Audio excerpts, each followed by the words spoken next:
Hello and welcome to the third ever edition of the Bean and Dom podcast, or the Bad Poker podcast. So I'm Chris Bean, and along with me is Don Clementon. Hello. And joining us this week is Party Poker Team Pro, lawyer, podcaster, commentator. Any other jobs, Natalie? Charity organizer, Yeah. honestly. Yeah, you forgot the a woman charity. who needs to take more time off. I think that's probably how that introduction should go. Yeah. So what do you actually do in your spare time, Natalie? Well, you know, spare time. I don't. I do. I like to fill my spare time with lots of things. So when I finish work, and I do I think my day job and the football are the two major things. But then, yeah, when I do have my spare time, that's when I do play poker and do the charity stuff on top of it. So that is probably genuinely my spare time. Too much. So coming up this week, we'll be talking about the WSOP Europe and its move, and we'll be talking about the European Poker Tour, and of course, the main reason why we've got Natalie on here this week is it's the Party Poker Birmingham this week. So this is the fourth episode of this series. What can people expect, Natalie? Oh, party poker. Sorry, carry on. I thought you were talking about us.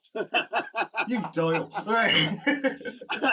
Well, judging by the intro, what we can expect from the episode is anything goes.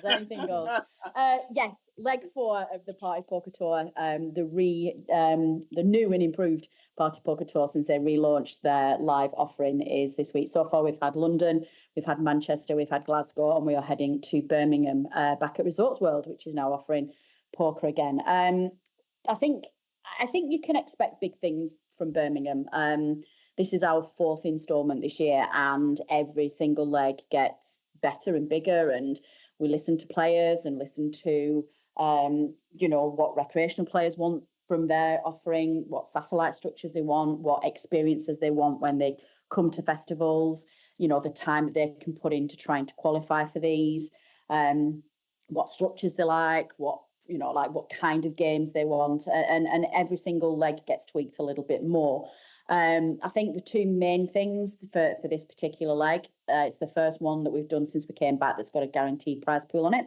Up to now, it hasn't had that, so there's a guarantee on the main event, which is really fantastic news, and I'm sure they'll beat it. And the second one is an initiative which very much sits within the Party Poker brand of fairness to players and protection of players, and this is one of the reasons why it was an operator that I was quite comfortable signing on to, because these are values that I very much hold dear to myself as well, in that there are no hidden rake fees in this one. It's the first of its kind. They are every single penny of the prize pool, apart from the advertised fee to buy in, is going into the prize pool. There's nothing being taken out for overheads or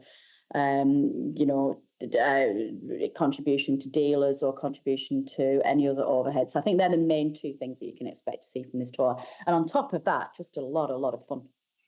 Yeah, and seen some previous videos, it looks like there's banter abound. There's Barry Carter winning his first live tournament in Edinburgh, in Glasgow, sorry. That was excellent. Yeah, it looked like a hell of a night. Can you tell us like any of the highlights from Barry's win? Yeah, I think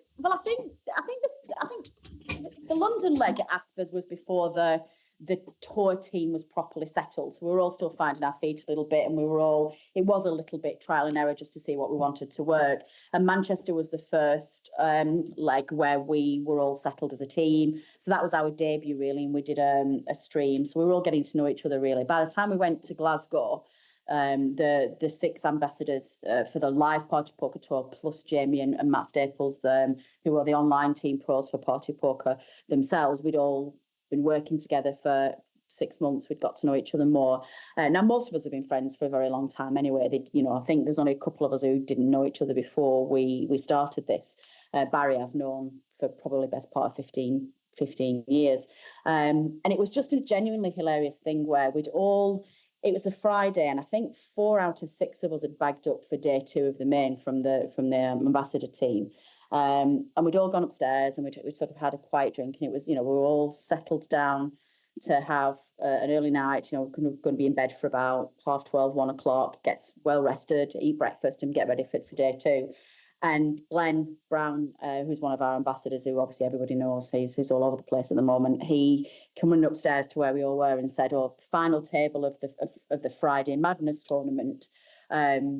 We've got three on that. I think we had his wife, Jamie Staples' fiance, Rebecca, and Barry were all on the final table. Now this is just a Friday night hyper, like silly late tournament. I think it's like 10 o'clock on the Friday night. The blinds are probably 15 minutes. It's a £60 tournament, whatever it was, or maybe a £100 tournament.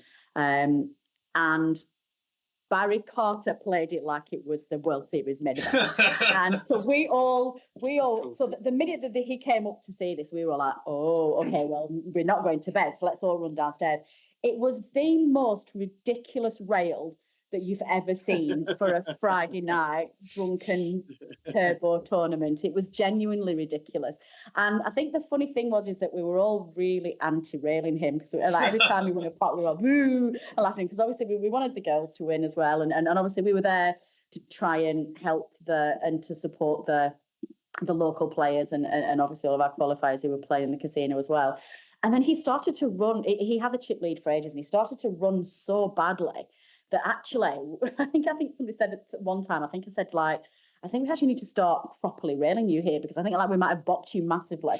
And then, yeah, he did. I think Rebecca maybe came 3rd. I think Glenn's wife maybe came 4th. And then there was a couple of them heads up, and, we started to do it. And then we also had, who else was on the rail with us? Dave Lappin was on the rail with us, and Dara came over as well. I couldn't remember. I knew there was somebody else there, so they'd come over as well. So then we decided, because we're all big football fans of all our football affinity, we decided to start doing football chants. And I think the funny thing with it, I can't remember how it turned out, but I think halfway through the final table, Barry said to us that he'd taken his wife with him up to Glasgow, and she'd booked them on a walking tour of Glasgow at 10 a.m. on the Saturday morning. But she'd said to him, if it gets to 3 o'clock in the morning and you're not home, then you don't need to go. So we were all like, every time we lost a party, does that mean she's going to lock him out? Yeah. Barry's on a walking tour, Barry's on a walking tour. And it was just, and he was just like, I hate you all. And obviously our bosses were there, and then everyone was filming it, and it was just a lot of it. And he ended up winning it, and we had a massive group. Honestly, it really genuinely was for like a really cheap turbo tournament. We're all sat there with this massive 30-man rail, big photos and like official press photos with Barry in his first trophy. And it was but I think that was a turning point, I think, in terms of the tour team and the ambassadors. That was the point where we nailed it. It was like, this is what we want to bring to this tour. This is what we want to do. We want people to have fun. We want people to enjoy. We want people to enjoy. It's Friday night in Glasgow. No, Saturday. I think that was Saturday night, actually. It's Saturday night in Glasgow. Like, let's just have some fun, and let's just bring the enjoyment back to live poker. And yeah, I think that was very much, I think our bosses were pretty pleased with the way that all went down. I'm not sure the locals were too chuffed, but we enjoyed it anyway. It was fun. Well, I'm looking forward to next week now, that's for sure. That's something to live up to now, right? So you just need to final table one of the Madness tournaments, and you can have a massive rail of like 30 pros. We'll be singing, dancing, football chants and everything, and yeah, you'll have a big press party. But yeah, it was a lot of fun. Fantastic. So it's already got underway, hasn't it? The PartyPoker Tour at Birmingham. Yes, it started. So this is quite a big one. I think it's obviously it's coincided with the relaunch of bringing poker back to Resorts World in Birmingham and to the Birmingham scene generally. You know, there's a really big appetite for poker in Birmingham, and they've not had a particularly strong offering for a while now since the major poker rooms closed. So I think given they wanted to do the guarantee and they wanted to do some really headline principles with this tour, we started this weekend. So the main event has started this weekend and it goes all the way through the week. Main it goes all the way through to next Wednesday. And there's quite a lot of really great off the felt activities as well. I think there is a slot tournament, which is a really interesting principle because I was in Vegas. Yeah, I was in Vegas last week and I didn't know anything about what a slot tournament was. And I was with a group of friends in Vegas and they were all playing this. I think it was a Tuesday we were there. Everyone was like, well, we'll be downstairs at 11 for the slot tournament. And I was like, excuse me, what? And I genuinely sat in the corner of this room watching people going into these rooms. So 100 people doing this. Yes, exactly. And I'm like, what? And now maybe I've been like, considering that was my 18th, maybe 19th trip to Vegas, I've never seen this before. I've clearly been hanging out with the right people or the wrong people, read into that what you will. And then when I got back and I saw the press releases that were sent to us for all of that, and so there's a slot tournament which is going to be a lot of fun. I might try it this time rather than sitting looking generally confused at what's going on. We've got on Thursday lunchtime, we've got all of the Party Poker team were streaming a sit and go with, I think there's a qualifier. We did this in Manchester. I think there's one, maybe two qualifiers from the mini main who win seats to play with us on a streamed sit and go, where there's prizes up for grabs. If they try and win, they can win a main event and sit in a mini event, and there's mystery prizes as well, some good, some bad. So all of us will be playing that, and that'll be streamed. And then there is something else which I can't remember. So there's a lot of others. Obviously, there's the players' parties as well, so that'll be really good. So yeah, I think it's going to be a big one, this one, and it will all lead up to seeing what we can do for the grand final, which will be released soon. I know details of the grand final, and I can't say, like, listen, I've said this. I have said this to my boss. An exclusive. We've never had one of them. No, I can't listen. People keep giving me secrets, and I can't keep secrets. And I'm like, please stop giving me secrets. So I've even put it in my phone as I've got the dates, and I've got Party Poker Grand Final super secret location, because I'm so scared that I'm going to put it in there and just casually show somebody my phone and they'll be like, oh, that's where it is. So it's like, I've got this really weird type. I'm a terrible ambassador. I've got secrets that I can't keep. And I'm like, and then also I don't have any of the really useful practical information. So players ask me questions. I'm like, no, I don't know. I can find out. So yeah, I'm like, I'm not a very good at that. Maybe by next year. It's a long and storied history of bad ambassadors in poker. I think you're safe. yeah. I'm not planning on doing it. Like, listen, I work hard and I do like to do it. But yeah, generally speaking, I think if my boss would say, just don't give me information that is a secret, because I can't keep secrets. And actually, if you could maybe give me some information that would be useful, then I'll be able to give players that. So yeah, that'd be good. But yeah, it's going to be good. I'm really looking for, and there seems to be, I've heard more and more of my friends and more people saying to me that they're coming to this one, whereas obviously Glasgow was predominantly our Scottish market for obvious reasons, and Manchester was a relatively small field. Well, after the numbers were great, but not everybody from down south is going to come up there, whereas for obvious reasons, the Midlands is really right in the middle of the country, so the catchment area is a couple of hours away for so many people. It seems like a lot of people are going to be there. Yeah, living in Wales, I certainly feel that myself. It's going to be much easier for me to get to Birmingham than it is to Glasgow. Yeah, exactly. Yeah, exactly. And it's 2 hours from everybody, so I can't wait. I can't, because of work commitments, I can't get there till Wednesday. And I'm itching, so I'm already seeing at the post, and I'm like, but I think Glenn's there already for us on the team. Glenn and Jamie are both there already, and then the rest of us land on Wednesday. So yeah, the troops will land on Wednesday. The cavalry will arrive, and we'll start the chaos. Yes, and is it Thursday that the main event starts? Is that right? Yes. Yeah. I've literally just said to you that I don't have any information that's useful, and you've come straight in with a question. I've just on the spot going. Yeah, I've just looked the schedule up. So yeah, we got the day 3 of the mini main event on Thursday, and then we've got the Big O PLO Masters also on the Thursday. Yes. Day 1B of the main event starts on Friday, and there's a couple of more PLO events then as well, and there's also the Barry Carter Shit Show tournament on the Friday night. So Listen, he's got a title to defend. He's got a title to defend, and expect us all to do it. It genuinely is the silliest of tournaments that you've ever seen, but it's genuinely a lot of fun. Definitely into that then.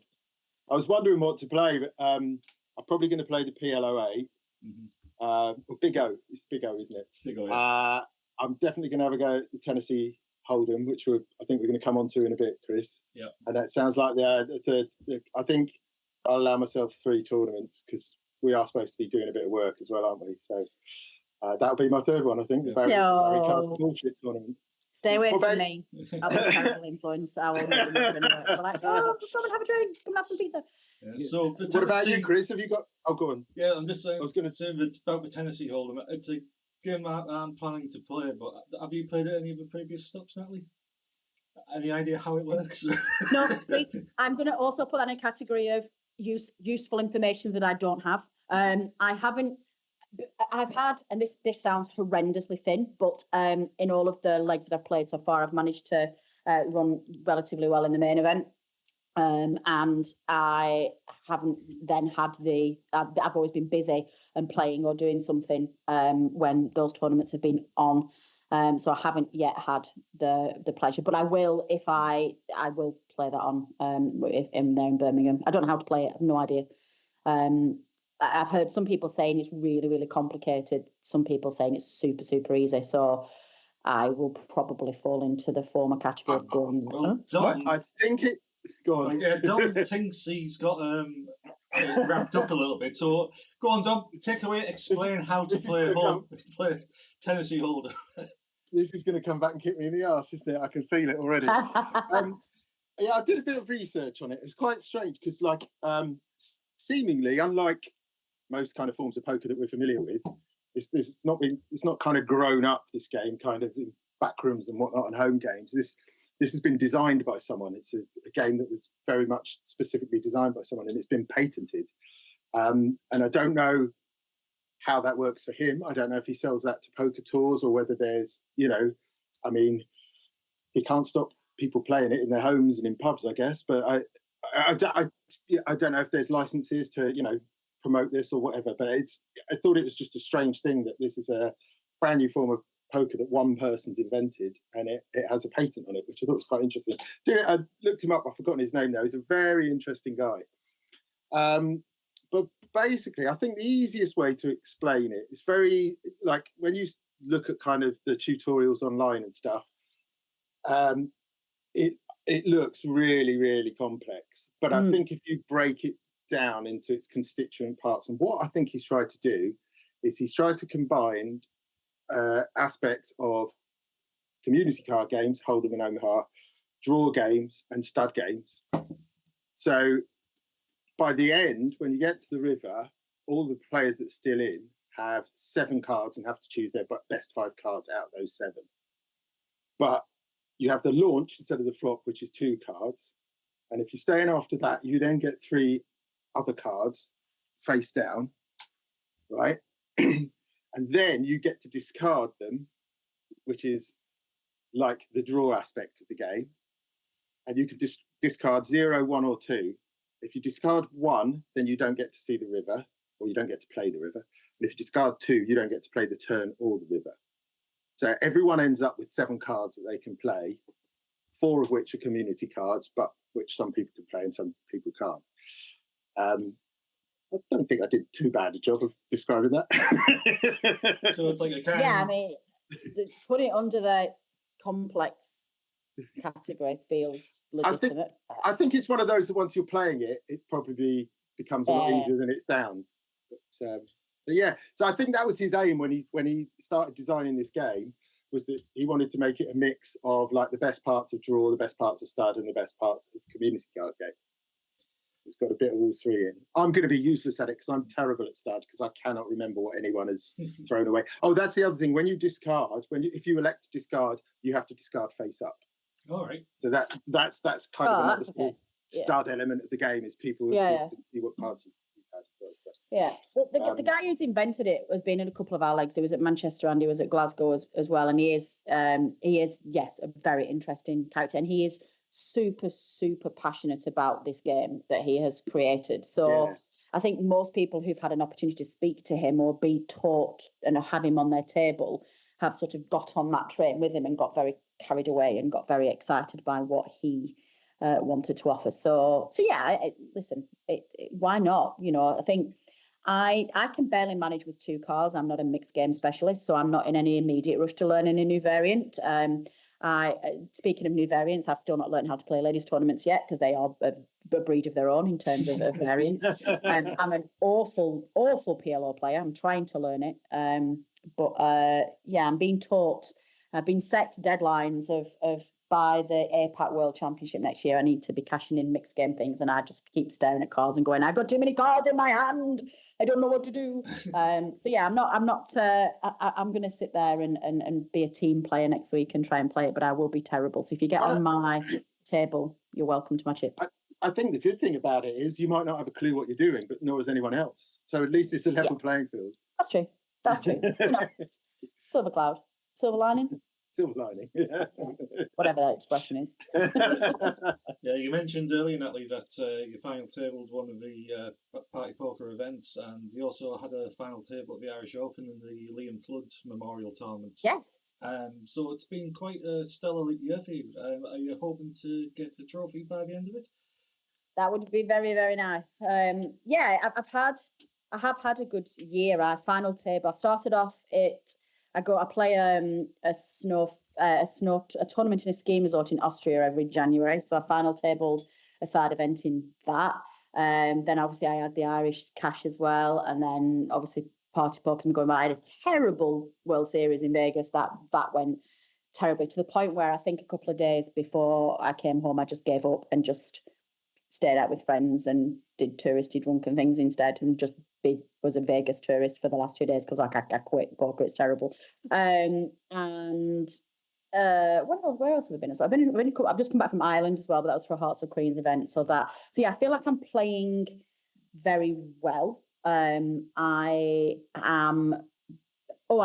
came third as well in the shootout at APAT. So yeah, there's been some decent. I feel like I'm playing consistently well, and I'm surrounded, fortunately, by some really strong players who I'm close to, who I've been very lucky to be able to observe their play quite close up, and just seeing little things that people do that I've recognised leaks in my own game, and just adopting little tweaks from different people, rather than I I don't mirror myself as a player on one individual style. So you know, if I have been coached previously in the past, it wasn't great for me. I couldn't really get my head around it.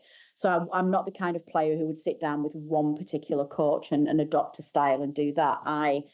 My brain works in a way that I like to absorb elements and bits off lots of different people and put it together and do it my own individual style. And I feel like this year, the bits that I have taken from other people have really helped my play. A trophy is always very, very nice, but I think there is a lot to be said about consistency of cashes and consistency of play.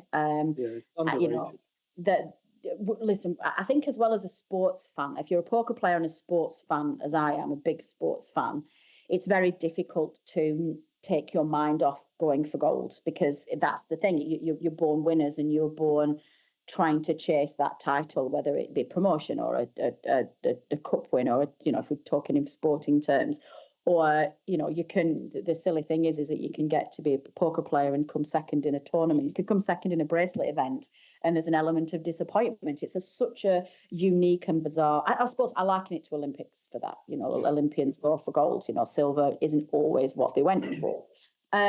So yes, a trophy would be spectacular. There are a couple of trophies that I would love to get my hands on. And I will tell you, and weirdly, considering that I don't know how to play them, I'm really terrible at them. There are 3 women's trophies that I would love to get. I've got a WCOP women's trophy, which I love. And I didn't realise for an online tournament you actually get a proper trophy, which was very exciting. I would love the Irish Open, ladies. That's a very, very hotly sought after trophy. That tournament has gathered a lot of steam over the years, and most of the really top women play it because it's a title we all want. I covered this year's one. It was absolutely fantastic event. The final table was the final table was brutal.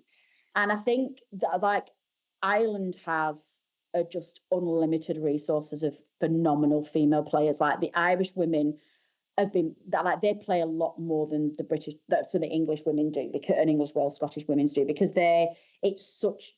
it's such an ingrained game within Irish culture. They play at home with their families. They've been playing since they were 5, 6, and they've been going to casinos and playing in poker rooms since they were 21 years of age, since they could. Whereas it's a little bit more stigma where we are, or it's maybe not as accessible or as popular where we are. So they have got fantastic female players, and then the British players have caught up to them, and we're going across their trends, and it's just, and we've now built up a really strong network with the Irish female poker players, and we go across to them, they come to us all the time. We've formed some really strong friendships there, so the competitive element, but the level of respect is phenomenal. So that would be one I would want. Obviously, the World Series bracelet, female one, to be the women's world champion would be incredible. And I would love to get my hands on an EPT ladies trophy. I came 3rd in the ladies grand final in Monaco a few years ago now. And I was one of those, it could have gone either way. I think that it wasn't a great structure back then. So I think by the time there was 3 of us left, I think we all had 8 big blinds. And it just became whoever's cards held won the title, and I ended up coming 3rd. So yeah, I don't know what else I mean, obviously a party poker main event would be to come so close in Manchester, and we've already had a female champion. Our Glasgow champion was female, which is fantastic.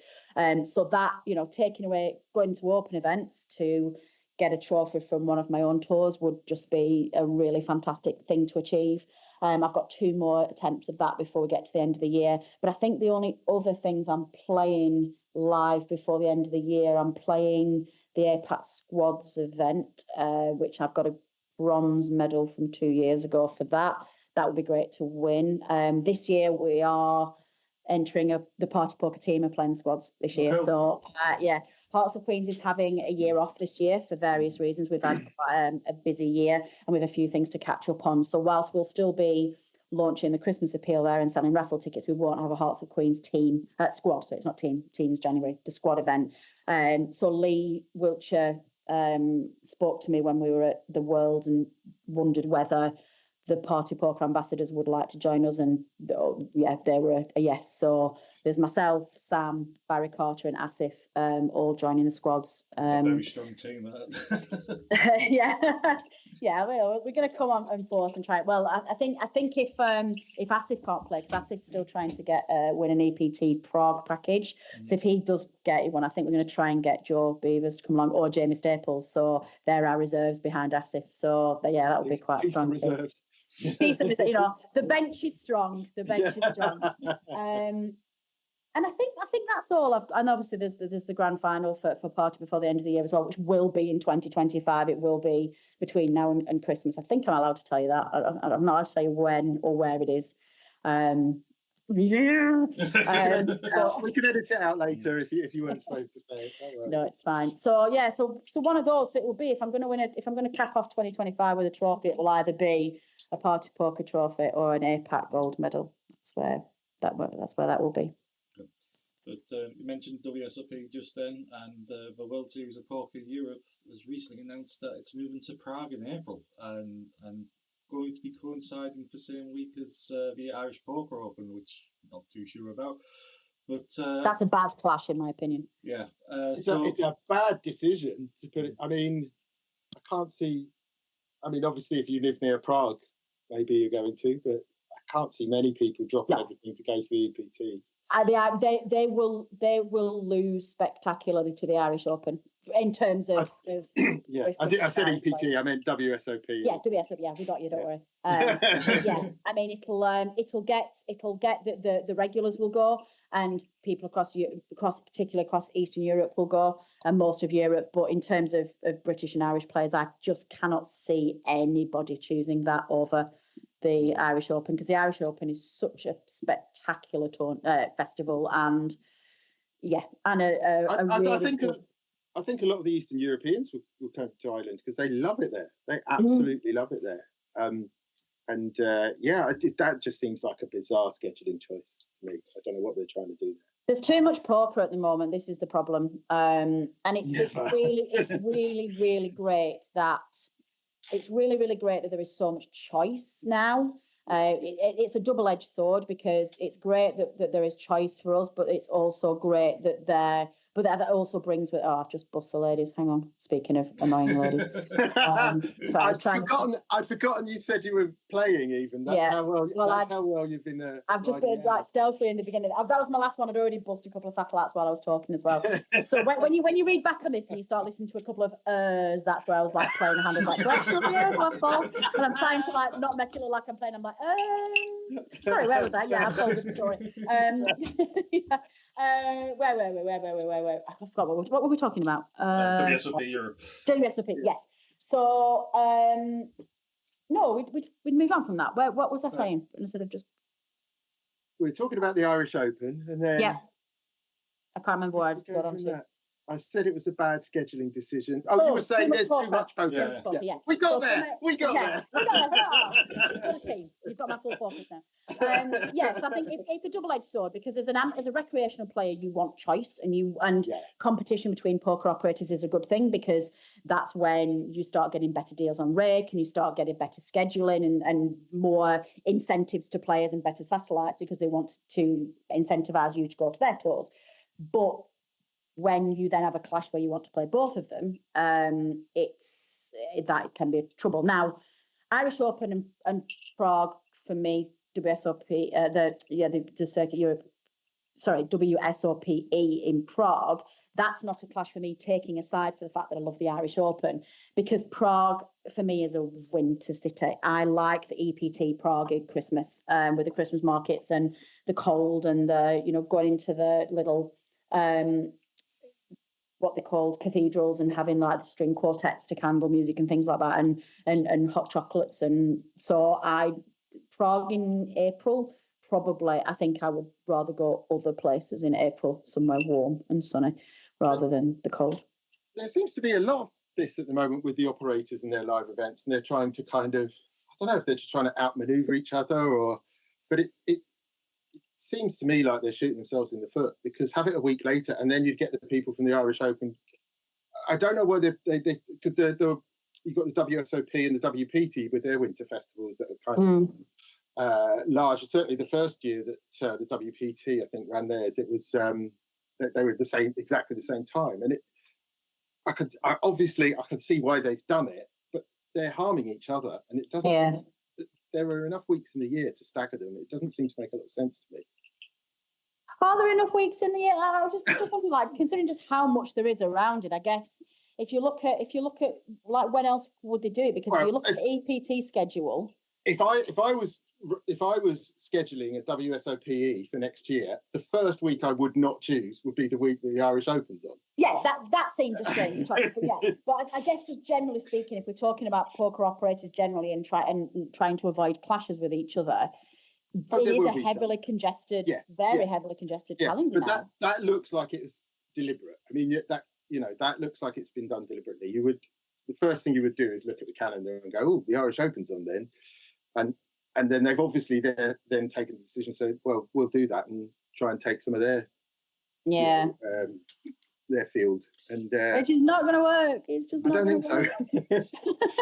So, as the WSOP Europe, has it been an attractive proposition for you the last few years while it's been at Rosvedov, or was it something that you'd consider going to? I've never been to Roskodov.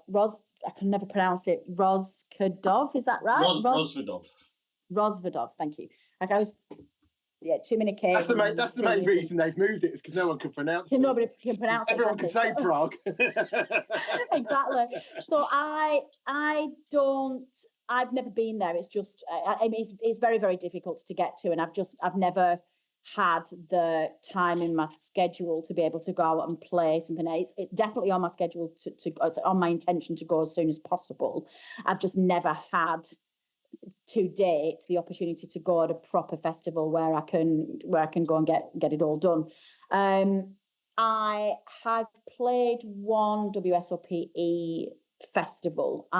This is one of my favourite poker stories. I think it must be 2006, 2007, maybe a little bit later.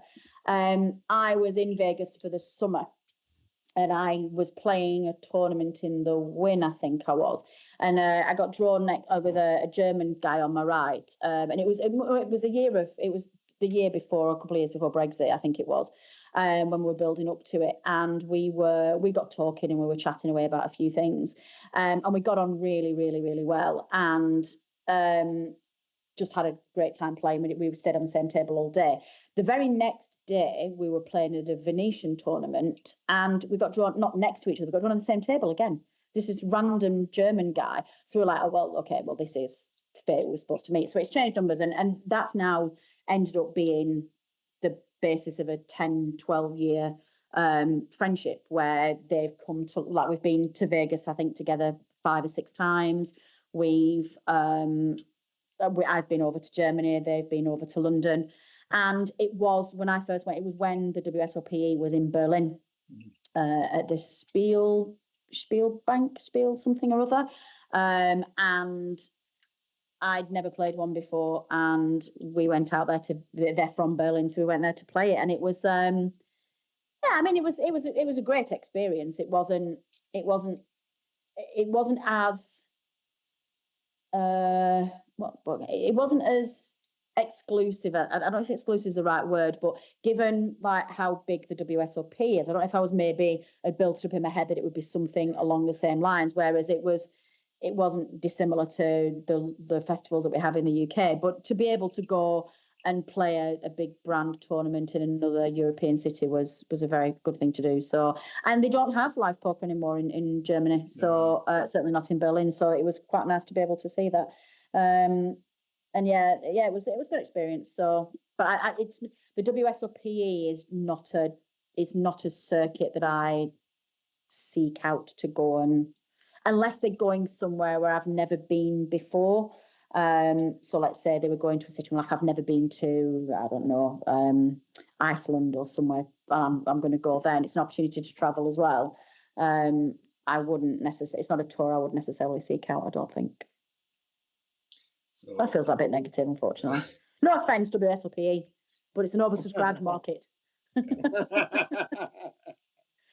Oh, they've got very thick skins, the WSOP, haven't they? I don't think they will shed many tears that Natalie Bromley from East Lancashire in the UK has said that it's not top of her wish list to go there. I think they'll be all right. I don't think they'll lose any sleep. You mentioned your football fandom, and obviously your love is Burnley FC. Glad we're coming on to this. Yeah, got a podcast, and you've recently done some commentary for Burnley games on Radio Lancashire. Tell us about the experience of going to Old Trafford. And I didn't go to Old Trafford in the end. It ended up being Swansea, which is not as glamorous, glamorous. But I do now have accreditation for Premier League and EFL games, which is really good. And it's really fortunate. I've been working in football media as a broadcaster for probably 15 years now.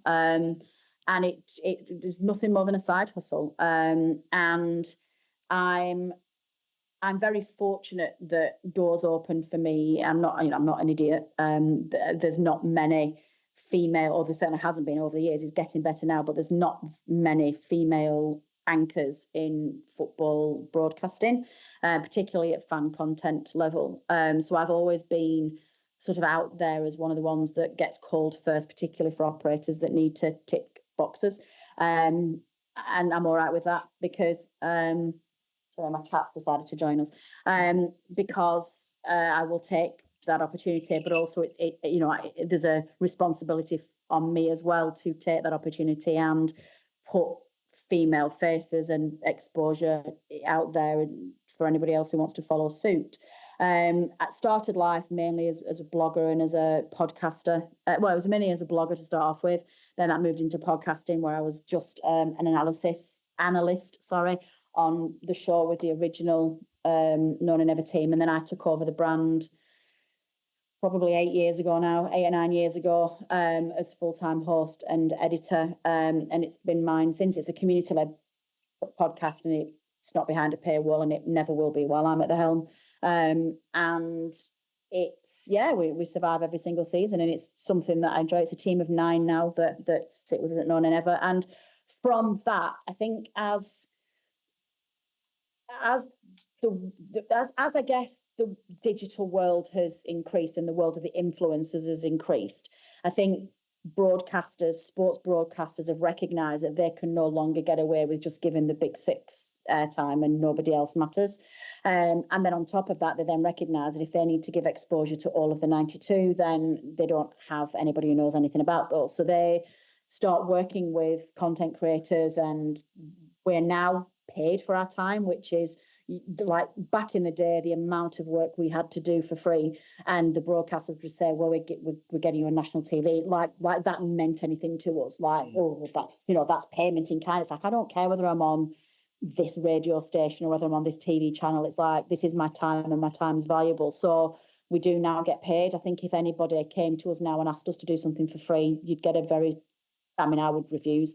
And I think most of my peers and contacts within the world. And then I started to do more radio work. So my podcast is sponsored by Talk Sports. So I do a lot of work with them.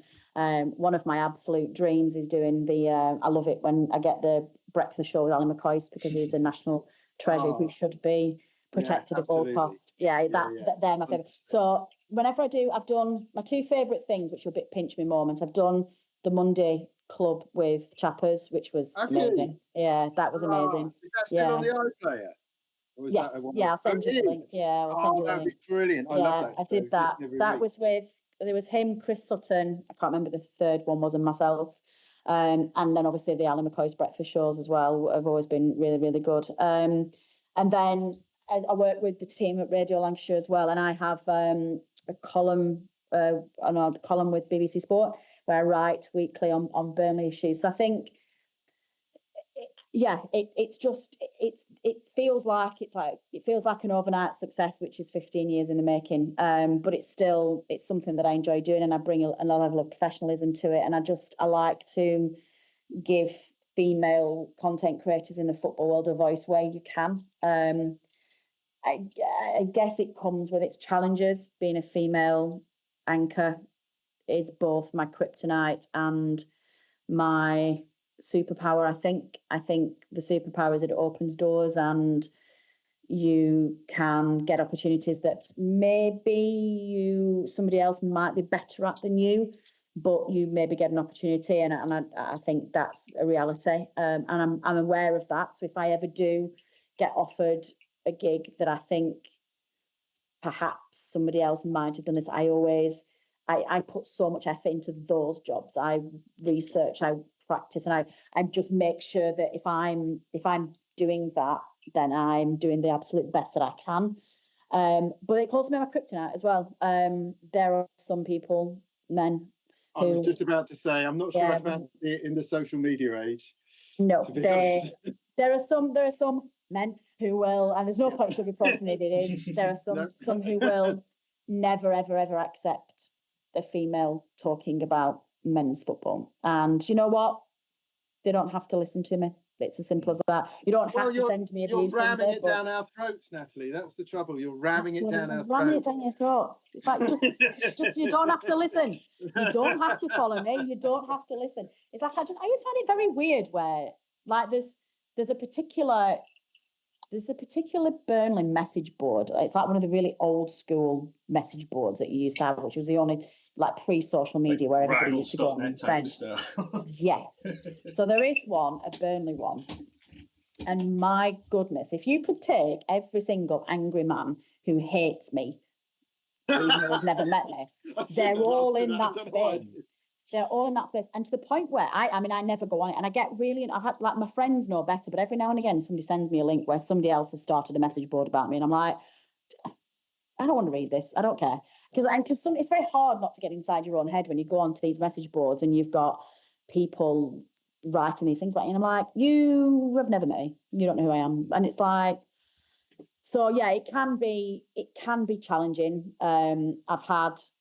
I get abuse all the time, and most of it just bounces off me. And it can range from the get back in the kitchen crap that I ignore, right up to, over the past, there's been some serious threats that we've had to report. Some serious threats to me. Yeah, we used to have before I took over as a host, when I was just an analyst back in the day, we used to have a thing called Patio Watch, because we used to get some crazies send some things through the podcast. And the idea was we'd keep a note of these names. And the idea being was that if I ever went missing, these are the patios that you look under first. And it was the only way, I know it sounds ridiculous, but it was the only way to distance yourself from this that was happening. Sure. So thankfully, I've not had to have any intervention with serious threats of violence. I was looking up some stuff earlier when I was doing some research, because I knew you were coming on, and you do the Burnley podcast, and so I went on Twitter to have a look at that. And the first guy I found from Burnley, his bio just read "White Lives Matter," and I thought, no, I don't want to read this. I mean, and of course, it's hardly as if it's exclusive to Burnley. I mean, all football clubs have that element too. They do. I mean, Burnley is getting better, but Burnley's had its challenges over the time. It's a working class town. It has pockets that is not as educated as it should be in terms of fairness and inclusion and diversity and acceptance and just the principles and the values that we want to live our lives with it. There is prejudice and there is hate in the town. I think I can speak freely on those because there are very well documented race riots and, banners being flown over the Etihad the last time we were in the Premier League and things like that. And it's, it does have that in it, but it is getting better. But again, it's not so if you had, I think, all of football clubs have got pockets of ignorance that needs to be ironed out. So it's definitely a challenge, but this feels like a bit of a worthy answer, but I think just because it's cliched doesn't mean that it's not important. But some days I wake up and I'm just like, I just can't fight today. I haven't got it in me today to do this every single day. But I owe it to the Alex Scotts of the world who pushed through. Gosh, you think I get hate? That girl has had to be a shield for all of us for all of the years. So I owe it to her because she opened the door for me to do this. And I owe it to my 4-year-old niece who may want to do this in 10, 15 years' time. And that's what keeps you going. And you just got to carry on. And you know what? I love it. I love football. I love talking about football. Yeah, and I love producing it. Looking on the bright side, as you said at the beginning, at least you get the chance to do it, which 10 years, 20 years ago you wouldn't have done. Exactly. So we're making baby steps. I think we're making more than baby steps now. I think I actually think this whole new rhetoric that's coming out of shoving it down our throats, which is the new word now, particularly when the Lionesses won the Euros again, and that idiot who rang, I love that. I love that he's become a viral meme. I hope he does. That is now the voice of everybody, like, you stop ramming it down our throats. That new rhetoric, I think that's come about because we've made a lot more than baby steps. I think we're making a lot of noise, and I think we are now refusing to just be silenced. The women's game is one of the, if not the fastest growing sport in the world right now, and that's now getting its own media offering that sits independently from, it's not relying on men's football anymore. It's got its own space, it's got its own place in the world, and there are enough now respected women who broadcast and commentate and offer opinion on men's football, because the only thing that you need to have is a pair of eyes and a brain to analyse it. It does, nothing else matters with men's football. That I think that's where the stop shoving it down our throats rhetoric has come from, because it's too much now for them, and they're losing that. They're losing the ability to stamp us down anymore, which is marvellous. Yeah, absolutely. Yeah. So, right, can I ask a difficult question? Oh gosh, go on. Are you staying up? Burnley? Yeah. Oh God, no. No. That's not a difficult question. I was expecting that to be a really tricky one. I was like, oh my God, where's this going? That's some tricky questions so far. No, of course we're not. What are you, crazy? Okay. No.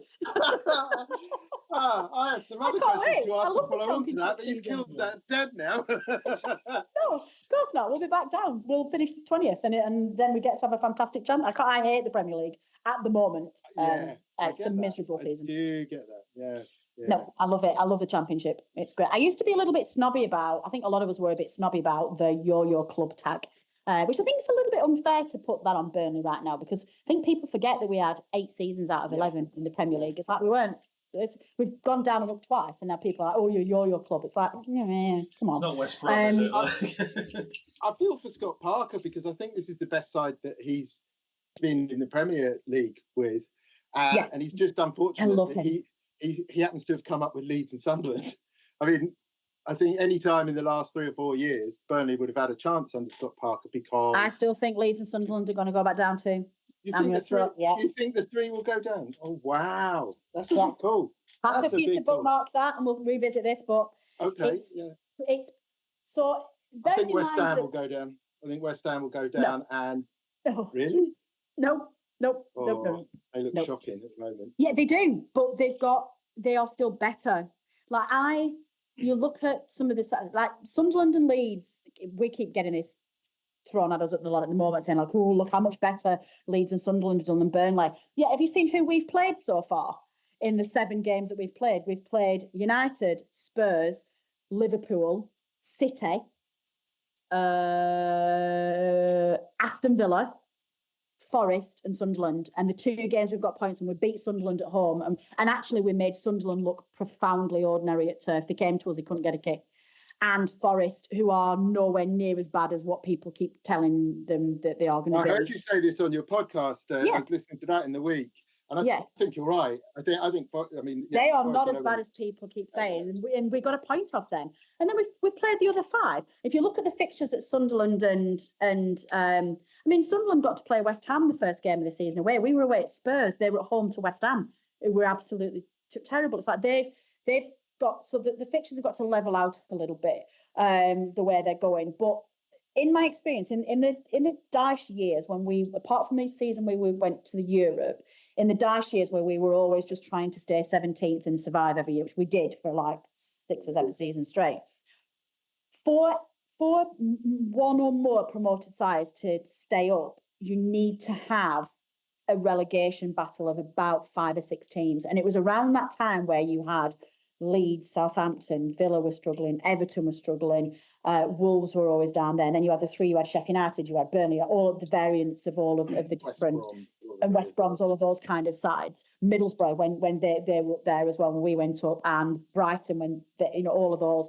And when you've got 5 or 6 teams, that's really important, because there's more points being taken off lots of different people. If you've got, which we've had in the last 2 to 3 years, just 3 at the bottom, they're not going to survive. And even this season, we've probably only got 3 or 4 that are realistic. West Ham are not going to go down. I think it's West Ham and Wolves. I think I would throw Wolves. Wolves, yes. West Ham, no. They're too big a club. They've got too many deep pockets. They will strengthen where they need to do in January. They will get their managerial appointments right. Late in January. It won't, because the teams at they just need to be. Look at the season Frank Lampard got Everton to survive. They look like when Leeds survived. You just need to survive by. It's a very good point. It's not like Sunderland are right. Look at Ipswich. Sunderland to me are Ipswich of last year. Yes, they've spent better, but they still spent a lot of money on a brand new squad. Everybody was saying last year that Ipswich were going to stay up, Luton were going to stay up, because they're really going for it. Sunderland, they're in their heyday at the moment because it's all new and it's shiny and they've had a couple of good results. Leeds, I'm not like Farker's very similar to Scott Parker. Can be a little bit too cautious, I think, sometimes as a manager. And I think when you start getting into the Christmas spells, you start getting into the winter months, and you lose 2 or 3 games, it gets really, really tough. And my view is still that the 3 that go up, go down. And if certainly as a bare minimum, 2 of the 3 will go down. It won't be Burnley, West Ham, Wolves. That's not what's going to happen. It will be Burnley and 1 of Sunderland. And I still think it'll be all 3. So we'll see. Watch this space. Yeah, we'll note that down and we'll come back to you. I will be in like the Dominican Republic under Hammock, because I've said this on so many podcasts that when like Leeds and Sunderland stay up and it's Wolves and West Ham and Burnley, I will have disappeared. I'll be off on a rock somewhere going, no, I don't remember saying that. I've disappeared. Do you play fantasy football at all? Yeah, I'm so bad at it. I am honestly hilarious. I mean, you guys. I doubt you're as bad as I am, but yeah. Well, I think one of the problems is that, as we talked about at the top of this show, I am time poor because I have too many things going on in my life. Yeah, and like I like playing FPL but I like it because I like the groups that I'm in and I like the banter that goes around. And one of the things that's kept me going with it is the new head-to-head league, which has been around for about 3 or 4 years now. Because I'm never going to be in the big leagues. I'm never going to go anywhere. I'm going to be at the bottom. Whereas on the head-to-head, every week you can just like beat somebody by a point, and I think that's a really great format. Yeah. So I really love the banter in those, but I just don't have time. It's like people listen to podcasts about it and listen to shows and study it. I've been playing. I can't remember when it first launched. Before it was online, when you used to do it in the newspapers and that. So 25 years at least. And I've never won one of the private leagues. I finished second once in 25 years. I finished second. And so this year I thought, sod it, I'm going to do something different. I've started listening to some of the podcasts, but because they're doing all the work for me, and the same as you, I don't have the time. I've got kids at homeschool, and I don't have time to do it. So I just bung on a podcast a couple of times a week, and someone else has done all the work for me. So I don't even do that. If it does work out this year, it's not because I've got any better. It's because someone's telling me what to do. some kind of bogus thing. Yeah, no, I love it and I love the idea of it, but I'm really, really bad at it. I think an absolutely hilarious thing, Lee Wiltshire, who obviously is a friend of all of us, he sent me a message. He's brilliant. Like when he knows I'm really, really busy, he will send me he'll look at my team and he'll send me a few pointers and say, maybe think about this just to try and help. I'm like, thanks, done, I've gone. And he bless him, he genuinely didn't mean this to be such shade that it was, but I fell off my chaff. He said it's really funny. He said, because out of everybody in our league, he said you're perhaps the most well connected of all of us in terms of football knowledge and access to information. He said, like, you think you'd be able to like use that to your advantage in FPL? I was like, wow. And he was genuinely one of the postulates. I was really going, I mean, he has a point. I can't find the lie. But yeah, that pretty much sums up my relationship with FPL in that, nope, I'm not very good. Not very good, I'm afraid. Oh, it's not just me then. I'm glad about that. Oh, I would be worse than you 100%. To put it into context, I haven't checked my team. I think I've still got Cole Palmer in my side because I forgot to sub him out. And I think I might still have Joward Bowen as my captain. This is how bad things are going. Right. Okay. So I think, let me just have a quick look. I think that's the other thing with it as well, is you do have to be on top of all the injuries. Yeah, and exactly. And who's, in favour and out of favour. And it is, I have 3 Burnley players in my side. Well, that's not going to work out well, is it? Yeah. Actually, who's your the striker? What's his name? Clive Foster.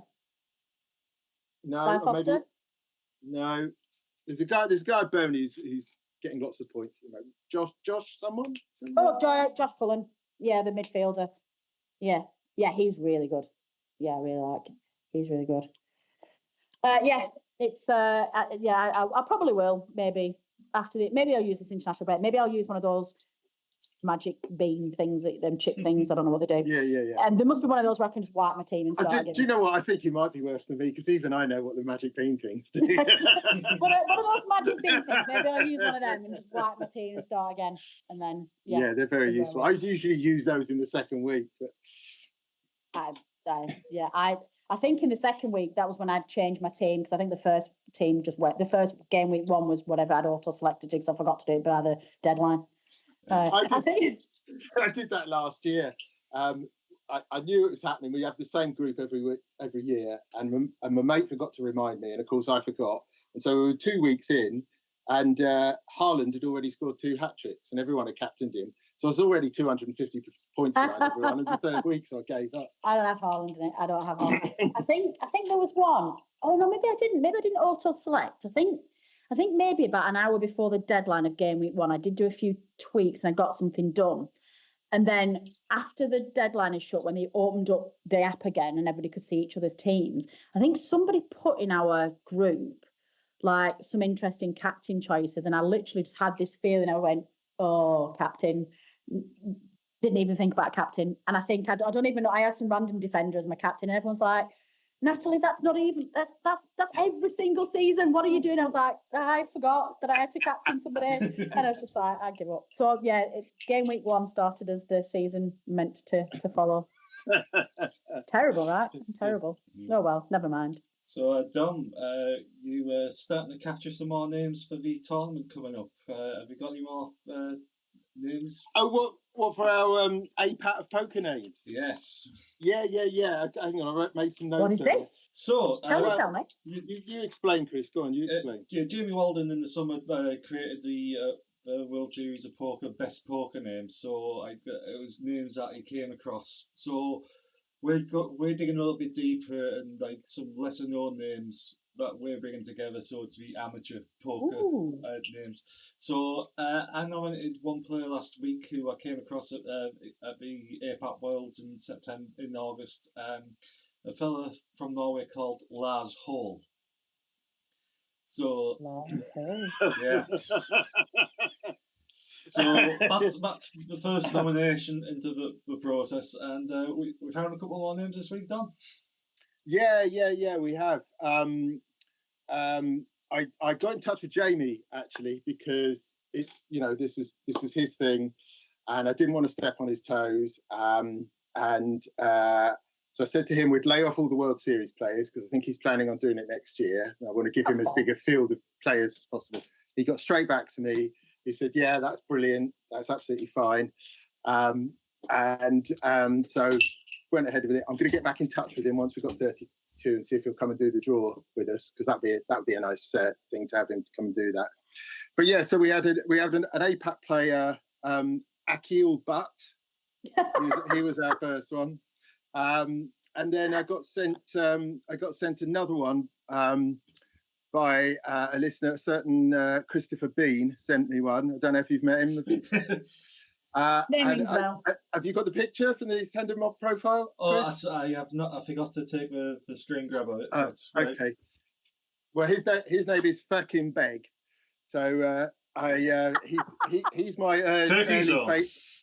he's my early favourite. So I'm just going to hold it. I printed off the ones we've got so far. I'm going to hold them up to the camera for now. So we've got Lars Hole, Rich Tongue, Matt Leather, Zygmantus Jockus, Akil Butt, and fucking Beg. Okay. Akil Butt's my brother. Anything that's got the word butt in it makes me laugh. We're 6 in. We need 32, and then by then, hopefully, we'll have a slightly bigger audience. We're going to put it to the audience vote. We're going to play them off in quarterfinal, semi-final, whatever. And then we'll have our finalists, and as I say, hopefully at some time Jamie Walden can join us. But yeah, they're shaping up nicely. I'm enjoying it. Hopefully we'll find a couple more in Birmingham. Yeah, we'll break all GDPR rules, and I'll go through the tablets of all players' names. And la la la. Stop giving secrets. I'm talking to a lawyer. Sorry. You silly man. You silly man. So just before we go this week, Natalie, we asked all our guests if they've had any travel horror stories recently. Have you got any to share? travel horror poker related or just generally? Poker related to generally. I heard you had like a train cancellation on the way to Vegas the other week. Oh yeah, I mean that was fun. That was just me being panicky because I'm not a good flyer. Yeah. I don't think I think I've been quite lucky in that I'm a really nervous flyer. I don't like flying at all. So, but I seem to have had relatively straightforward what's it called? Straightforward travel. I think probably from a plane perspective, when I was flying to that poker tournament in Austria, ironically, it was too snowy to land. So we got diverted to Munich, but that ended up actually not being a disaster because we got to spend the day in Munich, which was great, and got the train across. I think probably the biggest headache I've had, I went on holiday to Cuba, I think, a few years ago, and got caught in a hurricane. Genuinely, yeah, on our first full day. It was bizarre because we'd been sunbathing all day on the beach. It was beautiful Caribbean weather. Then people were talking about this hurricane. I was like, what are you talking about? There's no cloud in the sky. And then gradually by about 4 o'clock, it started to get more and more overcast and this wind started going. And it was serious enough to the extent where we got told to go into the main restaurant for 6 p.m. And it wasn't the usual buffet. It was like, eat now and take all these things. And we got quarantined in our rooms, and we had on the corridor, everybody, like the hurricane squads were coming to our room, and they had like the big high vis things on. They had oxygen masks and all sorts behind them, and there was like things being like packs being put under the door and telling us we've got to put duvets next to the mirror and things like that. And we were in the direct hit of the hurricane. Sounds pretty bad. Yeah, that was pretty bad. And we got quarantined until 12 o'clock the day after. They're like the hurricane squad brought food to our rooms and put it outside the door so we could get it. And then they let us out at 12, and there was quite a decent bit of damage to the hotel. I mean, the hotel were great, but then after the hurricane had passed, it was like 38, 40 degrees for the rest of the holiday. It was amazing. And I literally just sat up all night watching CNN or something on the American channels and just watching their coverage of this. And I was like trying to look out the mirror. My other half slept through the entire thing. Literally slept. He literally slept through a hurricane. And he woke up in the morning and was like, jet lag's really helped. I was like, I've not been to bed all night. And anyway, as it turned out, by the time it hit us direct on, it had just gone down to tropical storm. But it did do quite a bit of damage for the hotel. So I think that's probably the scariest I've been on holiday, because to get quarantined in your room. But other than that, touch wood, I've been relatively lucky. I see his hurricane, and I slept through an earthquake once. So yeah. How? What category of earthquake? If you ever share a room with Chris, you'll realise how. I mean, this man sleeps for England. I thought I was a heavy sleeper, but he causes hurricanes when he sleeps. What category of hurricane was it, Chris? So it was an earthquake. I think it was. That was my fault. I think it was like a 4.8, so it was a decent sized one. So slept through the hurricane. What is wrong with you, Matt? Yeah. Well, you slept through the hurricane. So I've also slept through 2 fire evacuations when I was at university as well. So yeah, like when I'm asleep, Like it takes a more than a shot. Don't ever live on your own, Chris. No. Terrible. Like I was telling David Lappin about this in Vegas a few years ago, and he went, "Oh my God, it sounds like you got sleep apnea. You're gonna die." And like then I couldn't sleep for months after. Yeah, that sounds like Lappin. So, all right, calm down. In Lappin's defence, as I said, I've shared rooms with Chris, and he does sound like he's got sleep apnea. To be fair to Lappin, so. Yeah. So if anyone wants to sponsor me a CPAP machine, I'll be gladly accept it. So, Oh, I love it. Okay, so we've been going for over an hour and 10 minutes now, so I think we better wrap things up.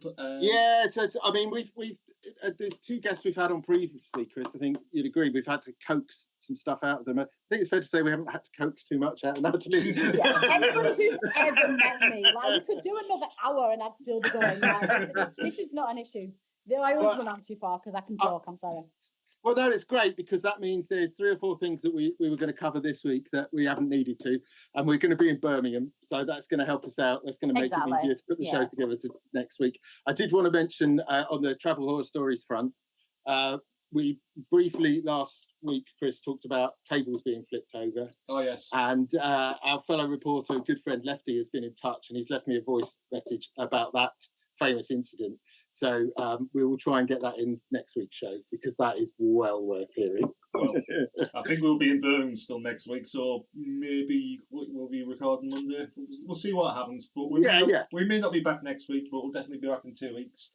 But yeah, if anyone's coming down to Birmingham, come and give me and Dom a shout. We'll be happy to have a chat with you, and obviously Natalie will be there, and rest of the Christopher Carlin will be there as well from our first episode. He'll be there as well. So anyone that has been watching this, if you are there, come and say hello.